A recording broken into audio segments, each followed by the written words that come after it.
I totally forgot something on Mickey and the Roadster Racers cash register.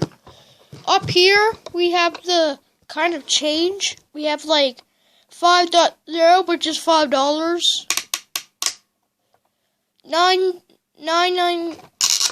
5 dollars. $9.99, which is probably going to be $10. We can see that.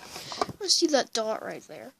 I don't know what that dot is for. Anyways, last but definitely not least, we have this 2.50, 250. And it's it must be $2, $2.50. And yeah. So I do not know what this is for, but anyways,